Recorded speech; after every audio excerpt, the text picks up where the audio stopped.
இணைந்திருக்கிறோம் நேர்களே, வணக்கம். தமிழொலி நிகழ்ச்சியுடைய தலைப்பு பகுதியிலே சந்தித்துக்கிறோம். தலைப்பு பகுதியில் இன்றைக்கு என்ன விடயத்தை கதைக்க போகிறோம் என்றால், இன்றைக்கு விளம்பரனுடைய ஆசிரியர் தலையங்கம் இந்த தாய்மார்களுடைய கண்ணீரை பற்றி தான் வந்திருக்கிறது. ஆற்றாது அழுத கண்ணீர் என்று வள்ளுவருடைய குரல் கூட ஒன்று இருக்கிறது. ஆற்றாது அழுத கண்ணீர், இந்த பெற்றோர்களுடைய கண்ணீர் வேதனைகள் என்று அந்த ஆசிரியர் தலையங்கம் இன்றைக்கு தொடர்ந்து செல்வது. குறிப்பாக இந்த முல்லைத்தீவு மாணிக்கபுரத்திலே பெற்றோர்கள் எடுத்துக்கக்கூடிய போராட்டம், இந்த போதைப் பொருளுக்கு எதிராக போதைப் பொருள் பாவனையை நிறுத்துங்கள், எங்கள் பிள்ளைகளை மீட்டு தாருங்கள், எங்கள் பிள்ளைகளை வாழ விடுங்கள் என்ற பதாகைகளோடு முல்லைத்தீவு மாணிக்கபுரத்தில் இருக்கக்கூடிய பெற்றோர்கள் ஒரு மிகப்பெரிய போராட்டத்தை நடத்தி இருக்கிறார்கள்.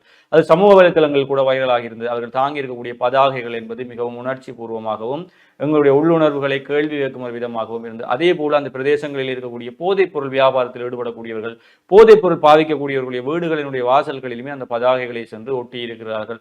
போதைப் பொருளை நிறுத்துங்கள், எங்கள் குடும்பங்களை வாழ விடுங்கள், பிள்ளைகளை வாழ விடுங்கள், அவர்களுடைய எதிர்காலத்தை வாழ விடுங்கள் என்று ஒட்டிருக்கக்கூடியது. அவர்கள் ஆற்றாமையினால் அழுத கண்ணீராகத்தான் அது பார்க்கிறது. ஆற்றாது அழுத கண்ணீர் வாட்டாமல் விடாது என்று கூறுவார்கள். இந்த பெற்றோர்களுடைய கண்ணீருக்கு நியாயம் கிடைத்தாவன். இன்றைக்கு சமூகத்திலே இந்த போதைப் பொருள் வளர்ச்சி ஒரு பக்கம் அதிகரித்து வந்தாலும், அண்மைய நாட்களிலே கடந்த ஒரு சில வாரங்களாக இந்த போதைப் பொருளுக்கு எதிராக சமூகம் திரண்டு கொண்டு இருப்பது என்பது மிகப்பெரிய பாராட்டத்தக்க விடயமாகவே இருக்கிறது. குறிப்பாக அண்மையிலே தீவு பகுதியிலே கிராம சேவையாளர்கள் மற்றும் அந்த பிரதேச மக்கள் இணைந்து கசிப்பு உற்பத்தி நிலையத்தை அளித்திருக்கிறார்கள். அதே போல பளை பிரதேசத்திலே இளைஞர்கள் போதைப் பொருளுக்கு அடிமையாகிறது என்றால் ஒரு இளைஞர் கூட்டமே இணைந்து கசிப்பு உற்பத்தி நிலையத்தை முற்றுகையிட்டு அதை முற்றாக அளித்திருக்கிறார்கள். அதே போல முல்லைத்தீவு பல பிரதேசங்களிலே இளைஞர் அமைப்புகள் ஒன்றாக சேர்ந்து போதைப் பொருளுக்கு எதிராக போராட்டங்களையும் அவற்றை அழித்துக் கொண்டும் இருக்கிறார்கள். அதே போலதான் முல்லைத்தீவு மாணிக்கபுரத்திலும் பெற்றோர்கள் இணைந்து தங்களுடைய பிள்ளைகளை காப்பாற்றுங்கள் என்று கண்ணீர் மல்க ஒரு போராட்டத்தை நடாத்தி இருப்பது எங்கள் சமூகங்களிலே ஒரு மாற்றம் உருவாக ஆரம்பித்திருக்கிறது. ஒரு ஆற்றாமை வரும் பொழுதுதான் அவற்றிலிருந்து நாங்கள் மீண்டு எழும்ப வேண்டும் என்பதற்காக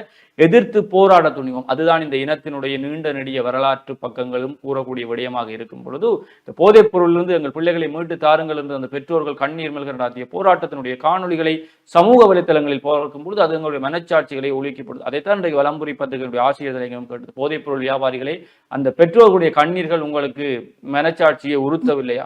எங்கள் பிள்ளைகளை வாழ விடுங்கள். போதைப் பொருளினால் நீங்கள் ஈட்டக்கூடிய இந்த போதைப் பொருள் கடத்தல்களை ஈட்டக்கூடிய செல்வம், அப்படி ஒரு செல்வம் உங்களுக்கு தேவைதானா என்று மியான்மருடைய நிலநடுக்கத்தை உதாரணமாக காட்டினார்கள். மியான்மருடைய நிலநடுக்கத்திலே ஒரு கொஞ்ச நேரத்திலே அந்த இடமே தரைமட்டமாகி போனது. எத்தனையோ பெற்றோர்கள் பிள்ளைகளை இழந்தார்கள், எத்தனையோ உறவுகளை இழந்தார்கள். அந்த காலத்திலும் ஒரு வைத்தியசாலையிலே ஒரு வைத்தியர் சத்திர சிகிச்சையில் ஈடுபட்டு கொண்டிருக்கிறார். நிலநடுக்கத்தால் அந்த நோயாளி இப்படி ஆடிக்கொண்டு இருக்கிறார். அப்பொழுது கூட அவரை விட்டு விடாமல் நோயாளியை பிடித்து கொண்டு ஏனைய தாதிகள் உதவியோடு சத்திர சிகிச்சையை வெற்றிகரமாக நிறைவேற்றி விட்டு செல்கிறார். அப்படி இருக்கும் பொழுது இந்த பூமி நினைத்தால், இந்த இயற்கை நினைத்தால் ஒரு நிமிடத்தில் எங்களை இந்த பூமிக்குள்ளே அடக்கிவிடும். நாங்கள் ஆடக்கூடிய ஆட்டங்களை எல்லாவற்றையுமே ஒரு செகண்டுக்குள் முடிக்கக்கூடிய வல்லமை இந்த இயற்கைக்கு இருக்குது. அப்படி ஒரு குறுகிய காலத்துக்குள் வாழ்ந்து கொண்டிருக்கக்கூடிய மனிதர்களாகிய நாங்கள் இந்த வாழக்கூடிய காலத்திலே அடுத்தவரை அழித்து, அடுத்தவருடைய எதிர்காலத்தை இல்லாமல் செய்து, அடுத்தவருடைய கண்ணீருக்கு காரணமாகி நாங்கள் செய்யக்கூடிய செய்கைகள் எல்லாம் தேவைதானா? இந்த போதைப்பொருள் வியாபாரத்தை விட்டுவிடுங்கள். அதுதான் எங்கள் அடுத்த தலைமுறையையும் வாழ வைக்கும். உங்கள் சந்ததியையும், உங்கள் அடுத்த தலைமுறை உங்களுக்கு பிறக்கக்கூடிய சந்ததிகளையும் எந்தவித பிரச்சனையும் இல்லாமல் வாழ வைக்கும் என்று அந்த ஆசிரியர் தலையங்கம் சொல்றது. உண்மையிலேயே இது ஏற்றுக்கொள்ளக்கூடிய விடயம். இன்றைக்கு சமூகத்திலே போதைப்பொருள் பாவனை அதிகரித்து பலர் இன்றைக்கு போதைப் பொருளிலே விபத்திலே சிக்குகிறார்கள், போதைப் பொருளிலே வன்முறைகளில் ஈடுபட்டு இருக்கிறார்கள், போதைப் பொருளிலே ஆக்சிடென்ட் ஆகி கால் கைகளை இழந்திருக்கிறார்கள், போதைப் பொருளிலே தற்கொலைகள் செய்கிறார்கள், போதைப் பொருளிலே சமூக சீரழிவுகள் ஏற்படுகின்றது. இள வயதிலே தங்கள் பிள்ளைகள் இப்படியெல்லாம் செல்வதை பார்க்கும் பொழுது, பெற்ற மனங்கள் எல்லாம் அழுவதை பார்க்கும் பொழுது இன்றைக்கு சமூகம் ஒரு நிற்கதியான நிலைமையில நிற்கும் பொழுது இன்றைக்கு எதிர்த்து போராட ஆரம்பித்திருக்கிறோம். போதைக்கு எதிராக நாங்கள் போராட ஆரம்பித்திருக்கிறோம் என்பது பாராட்டத்தக்க விடயமாக இருக்கிறது. ஒரு பிரதேசத்தில் தோன்றியிருக்கக்கூடிய இந்த விடயம் போராட்டத்துக்கு போதைக்கு எதிரான போராட்டம் எல்லா பிரதேசங்களிலும் பரவ வேண்டும். எல்லா பிரதேசங்களிலும் அங்கே இருக்கக்கூடிய போதை வர்த்தகர்களுக்கு எதிராக நீங்கள் போராட வேண்டும். போதைப் பொருளை கட்டுப்படுத்துவதற்கு சமூகமாக ஒன்றிணைய வேண்டும். அதுதான் எங்களை பலப்படுத்தக்கூடியதாக இருக்கும், எங்கள் பிள்ளைகளை பாதுகாக்கக்கூடியதாக இருக்கும் என்பதை நாங்களும் நிகழ்ச்சியூடாக இந்த நிகழ்ச்சியை பார்த்து கொண்டிருக்கக்கூடிய அனைத்து பிரதேச மக்களிடமும் கேட்டுக்கொள்கிறோம். இளைஞர்கள் ஒன்று திரள்கிறார்கள், கிராம சேவையாளர்கள் ஒன்று திரள்கிறார்கள், பொதுமக்கள் ஒன்று திரள்கிறார்கள். அனைவருமாக ஒன்றாக சேர்ந்து எங்கள் இனத்தை அழித்தே தீருவேன் என்று கங்கணம் கட்டியிருக்கக்கூடிய இந்த போதை என்ற அரக்கனை நாங்கள் அழித்து எங்கள் பிள்ளைகளை மீட்டெடுப்போம் என்பதையும் இந்த நிகழ்ச்சியூடாக நாங்கள் கூறிக்கொள்ளக்கூடியதாக இருக்கிறது. சொல்லுங்க. நிச்சயமா தான் இந்த விடயங்கள் எல்லாம் உண்மையில் ஒரு கவலைக்குரிய விஷயங்களாகத்தான் இருக்கிறது. பலர் போதை அப்படி என்ற ஒரே ஒரு காரணத்திற்காக உயிரிழந்து கொண்டிருக்கிறார்கள். தினமும் எங்களை சூழ இருக்கக்கூடிய பிரதேசங்களில் அப்படி என்பது உண்மையில் பெரிய ஒரு மன வருத்தத்தை ஏற்படுத்தக்கூடிய ஒன்றாகத்தான் இருக்கிறது. அதிலும் குறிப்பாக இந்த போதை அப்படி என்ற ஒரு விஷயம் சாதாரணமாக இது ஒரு தனி மனிதனுடன் முடிந்து விடாது. அது அவரை சூழ உள்ள அனைவரையுமே பாதிக்கக்கூடிய ஒன்றாகத்தான் இருக்கிறது. இந்த அது அப்படி கண் கட்டி விட்ட மாதிரி என்ன செய்கிறோம் ஏது செய்கிறோம் என்று எதுவுமே தெரியாமல் அவர்களுடைய நடவடிக்கைகள் எல்லாம் சூழ இருக்கக்கூடியவர்களையும் பாதித்து கொண்டிருக்கிறது என்பதுதான் உண்மையான ஒரு விடயமாக இருக்கிறது. அதிலும் குறிப்பாக இந்த சித்திரை புத்தாண்டை முன்னிட்டு மதுபான சாலைகளை மூடுவதற்கான உத்தரவு பிறப்பிக்கப்பட்டுள்ளது கலால் திணைக்களத்தினால. அதிலும் குறிப்பாக இதையும் மீறி யாராவது போதைப்பொருள் பாவனைகள் அல்லது போதைப்பொருள் தொடர்பான விற்பனைகளில் ஈடுபட்டு கொண்டிருந்தால் நீங்கள் 1913 என்ற இலக்கத்திற்கு தொடர்பு கொள்ள முடியும். அதுவும் 24 மணி நேரமும் சேவையில் இருக்கும் அப்படி என்றும் அவர்கள் தெரிவித்திருக்கிறார்கள். குறிப்பிட்ட இலக்கத்திற்கு நீங்கள் அழைப்பை மேற்கொண்டு குறிப்பாக இந்த 13ஆம் 14ஆம் தேதிகளில் வந்து இந்த வியாபாரத்தில் யாராவது ஈடுபட்டு கொண்டிருந்தார்கள் என்றால் அவர்கள் தொடர்பாக நீங்கள் அறிவித்துக் கொள்ளலாம் என்ற தகவலையும் தந்திருக்கிறார்கள். இப்படியான நிலைமைகள் எங்களுடைய நாட்டில் வந்திருக்கக்கூடியதை நாங்கள் பார்க்கிற பொழுது உண்மையில் இயற்கை அனர்த்தம் அப்படி என்பது ஒரு நிமிடத்தில் அனைவரையும் தன்னுள்ளே எடுத்துக்கொள்ளக்கூடிய ஒன்றாகத்தான் இருக்கிறது. அதற்கு குழந்தைகளோ பெரியவர்களோ முதியவர்களோ யாருமே தெரியாத ஒன்றாகத்தான் இருக்கு. ஆனால் நாடளாவிய ரீதியில் உலகளாவிய ரீதியிலே நாங்கள் இந்த இயற்கை அனர்த்தம் ஏற்படுவதற்கான பல சமீட்சைகளையும் இயற்கை எங்களுக்கு தந்து கொண்டுதான் இருக்கிறது. குறிப்பாக இந்த ஆழ்கடலில் வசிக்கக்கூடிய மீனினங்கள் எல்லாம் அந்த மியான்மரில் ஏற்படக்கூடிய நிலநடுக்கத்திற்கு முன்னர் கரை ஒதுங்கியதாக இருக்கட்டும். இயற்கை தான் சீற்றம் கொள்ள போகிறேன் அப்படி என்பதையும் இந்த உயிரினங்களுக்கு அறிவிக்கக்கூடியதாகத்தான் அதை நாங்கள் பார்க்கக்கூடியதாக இருக்கிறது. இப்படி ஒருபுறம் உயிர் பலியாகி கொண்டிருக்கிற இந்த நிலைமையிலும் இந்த போதைப் பொருள் பாவனை அப்படி என்பது குறிப்பாக பாடசாலை காலங்களில் அதிகரிச்சிருக்கிறது நாங்கள் இன்னும் அதிகமாக பார்க்கக்கூடியதாக இருக்கிறது. பாடசாலை மாணவர்களிடம் இது அதிகரிச்சிருக்கிறதால எங்களுடைய நாட்டில் நடந்திருக்கக்கூடிய ஒரு சம்பவமே ஹரிகரன் நாங்கள் பார்த்தோம்னு சொன்னா இந்த போதைப் பொருள் பாவனையால ஒரு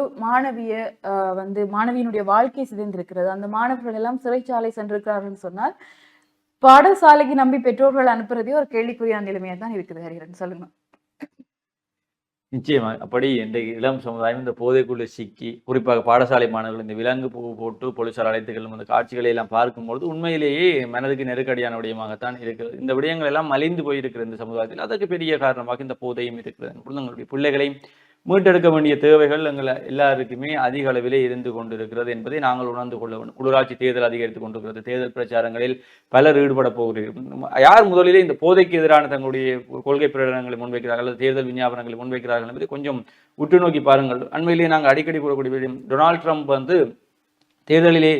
இந்த தேர்தலில் வெற்றி பெறுவதற்கு முதல் தேர்தலிலே அவர் எதற்காக தூக்கி எறியப்பட்டார் என்றால் அவருடைய அந்த தேர்தல் விஞ்ஞாபனத்திலே இயற்கை சார்ந்து அல்லது சமூக பிரச்சனைகள் சார்ந்து எந்தவித விடயங்களும் பெரிய அளவிலே குறிப்பிடப்படவில்லை. நாட்டின் பொருளாதாரம், பாதுகாப்பு, உணவுத்துறை சார்ந்த விடயங்களாகவே இருந்த போது அதனால்தான் அந்த மக்கள் என்ன செய்தார்கள் என்றால் தங்களுடைய அடிப்படை தேவைகளுக்கான எந்த விடயங்களுமே அந்த தேர்தல் விஞ்ஞாபனத்தில் இல்லை என்று டொனால்ட் ட்ரம்ப் தூக்கி எறியப்பட்டார். இந்த முறை அவர் வந்து அத்தனை விடயங்களையுமே தன்னுடைய தேர்தல் விஞ்ஞாபனத்தில் சேர்த்திருந்தார். குறிப்பாக இயற்கை பாதுகாப்பாக இருக்கட்டும், சமூக அடிப்படை பிரச்சனைகளாக இருக்கட்டும், மக்களுடைய அடிப்படை தேவைகளாக இருக்கட்டும், இவை எல்லாவற்றையுமே தன்னுடைய தேர்தல் விஞ்ஞாபனத்தில் சேர்த்து பிரச்சாரங்களில் ஈடுபட்டால் இந்த முறை அவர் ஜனாதிபதியாக இருந்தார். எனவே எங்களுடைய தேசங்களிலும் உள்ளூராட்சி மன்றம் லோக்கல் கவர்மெண்ட் எலெக்ஷன் வந்து அறிவிக்கப்பட்டிருக்கிறது. இப்படி அறிவிக்கப்பட்டிருக்கும் போது நாங்களும் அதற்காக எங்களுக்கு தேவைகளை யார் செய்ய போகிறார்கள், தனிய உணர்ச்சி அரசியலாக இருக்கலாம், பொருளாதார அபிவிருத்தி அரசியலாக எல்லாவற்றையும் தாண்டிவிட்டு எங்கள் பிள்ளைகள் எதிர்காலத்தில் வாழ வேண்டும் என்பதற்காக யார் அரசியல் செய்ய போகிறார்கள் என்பதை சிந்தித்து பாருங்கள். போதைக்கு எதிராக யார் போராடப் போகிறார்கள், யார் எங்களோட துணை நிற்கிறார்கள் என்பதை யோசித்து பாருங்கள். சில பேர் இன்றைக்கு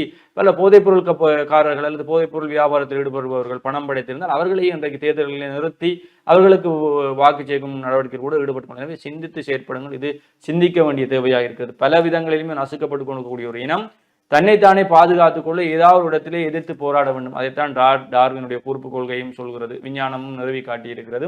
எங்காவது ஒரு இடத்திலே ஒரு இனம் தன்னை எந்த உயிரினமாகவும் இருக்கட்டும் தன்னை பாதுகாத்துக் கொள்ள தொடர்ந்தும் அமுக்கப்பட்டு வந்த ஒரு இனம் எங்காவது ஒரு இடத்திலே தன்னை பாதுகாத்துக் கொள்ள அது எதிர்த்து போராடித்தான் ஆக வேண்டும். மண்ணுக்குள்ளே அமுக்கி போய் மறைந்து போயிருக்கக்கூடிய விதை ஏதாவது ஒரு கட்டத்திலே அந்த விதையை கிழித்து மண்ணை கிழித்து வெளியிலே மரமாக வெளியிலே வரும். அதுபோல இந்த இனமும் ஏதாவது ஒரு கட்டத்தில் எங்களை மீட்டு நாங்கள் எங்களை சுதந்திரமாகவும் எங்களை ஆரோக்கியமான ஒரு சமுதாய கட்டமைப்போடும் வெளிக்கொண்டு வர வேண்டிய தேவைகள் இருக்கிறது. அதற்கான ஆயத்த பணிகளாகத்தான் இன்றைக்கு இந்த போதைக்கு எதிராக எங்களுடைய சமுதாயம் போராட ஆரம்பித்திருப்பதையும் பார்க்கிறோம். எனவே இந்த போதை என்ற அரக்கனை அடியோடு அழித்து எங்களுடைய பிள்ளைகளையும் எங்களுடைய இளம் சமுதாயத்தையும் இந்த தமிழ் சமுதாயத்தையும் தலை நிமிர்ந்த ஒரு சமுதாயமாக மாற்றிக்கொள்வோம் என்பதை தாண்டி இன்னும் ஒரு முக்கியமான விடயம், இந்த ஆட்கள் கணக்கெடுப்பிலே ஆட்கள் சனத்தொகை குறைந்த மாகாணமாக வடமாகாணம் இருக்கிறது. சனத்தொகை குறைந்த மாவட்டங்கள் இருக்கக்கூடிய மாவட்டங்களாகவும் வடமாகாணத்தில் இருக்கக்கூடிய மாவட்டங்களான இருக்கும் எனும் பொழுது இனப்பெருக்கல் வீதத்திலே எங்களுடைய தமிழர்கள் பாரிய பிள்ளைகளை விட்டு கொண்டு இருக்கிறார்கள் என்பதுதான் இங்கு இருக்கக்கூடிய சிறுபான்மை இனமாக இருக்கக்கூடிய இரண்டாம் நிலை பெரும்பான்மைக்கு அடுத்த நிலையில் இருக்கக்கூடிய சிறுபான்மையினமாக இருக்கக்கூடிய நாங்கள் 3ஆம் நிலைக்கு போய்விடுவோம் என்ற கேள்வி கூட இருந்து கொண்டிருக்கிறது. இனப்பெருக்களிலே நவநாகரிகங்கள் முகங்களுக்குள் மூழ்கி இன்றைக்கு இனப்பெருக்களை நாங்கள் தவிர்த்து கொண்டிருக்கோம். ஒரு காலத்திலே 10 12 பிள்ளைகள் என்றெல்லாம் பெற்றவர்கள் பிறகு குறைந்து குறைந்து குறைந்து நாம் இருவர் நமக்கு ஒருவர் என்ற மாதிரி இன்றைக்கு நாம் இருவர் நமக்கு இன்னொருவர் என்ற அளவுக்கு எங்களுடைய சமுதாயம் போய்விட்டது. இன்றைக்கு அதிலும் இன்றைக்கு உடனடியாக பிள்ளைகளை பெற்றுக்கொண்டால் அது ஒரு நாகரிகம் இல்லாத செயல்பாடாக பார்த்து கொண்டிருக்கிறார். இன்றைக்கு புலம்பெயர்ந்து செல்கிறோம் என்று நாங்கள் நாங்களே தமிழர்களுடைய எங்களுடைய இனப்பெரம்பலை நாங்கள் குறைத்துக் கொண்டிருக்கிறோம். அதைத்தான் இன்றைக்கு பலரும் கூறிக்கொண்டிருக்கிறார்கள். தமிழர்கள் மத்தியிலே இனப்பெரம்பல் என்ற ஒன்று இல்லாமல் போய் கொண்டிருக்கிறது என்று. இனப்பெரம்பலை விருத்தி செய்ய வேண்டிய தேவையும் இந்த இனத்துக்கு அதிக அளவிலே இருக்கிறது. ஏனென்றால் இந்த இனத்துக்காகவும் மண்ணுக்காகவும் மக்களுக்காகவும் பலரை நாங்கள் இழந்து விட்டோம். அப்படி இருக்கும்போது இந்த இனத்தை மீள கட்டமைக்க வேண்டிய தேவைகளும் இருக்கிறது. எனவே எங்களுடைய எதிர்கால சந்ததி இந்த நவநாகரிக முகங்களுக்குள் சிக்கி தவிக்காமல் எங்களுடைய அடுத்த சந்ததிகளை ஆரோக்கியமான சந்ததிகளை உருவாக்கி இந்த மண்ணிலே எங்களுடைய நீடித்த நிலைநிற்பை உறுதி செய்ய வேண்டிய தேவையும் இந்த மண்ணிலே இருக்கக்கூடிய மக்களுக்கு இருக்கிறது என்பதையும் விளங்கிக் கொள்ளும். சொல்லுங்க.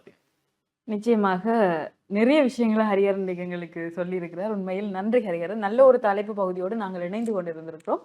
நேரமும் வந்துட்டது, நாங்கள் போறதுக்கு சரியான நேரம் வந்துட்டது. இப்ப நாங்கள் இன்னும் ஒரு வணக்கம் தமிழ் நிகழ்ச்சியோடு உங்களோட இணைந்திருக்கிறோம். அதுவரை உங்களிடமிருந்து விடைபெற்று செல்லும் நான் என்று உங்கள் அன்பிற்குரிய கார்த்தியாயினி மற்றும் நான் உங்கள் அன்பின் ஹரிஹரன். நன்றி நேயர்களே.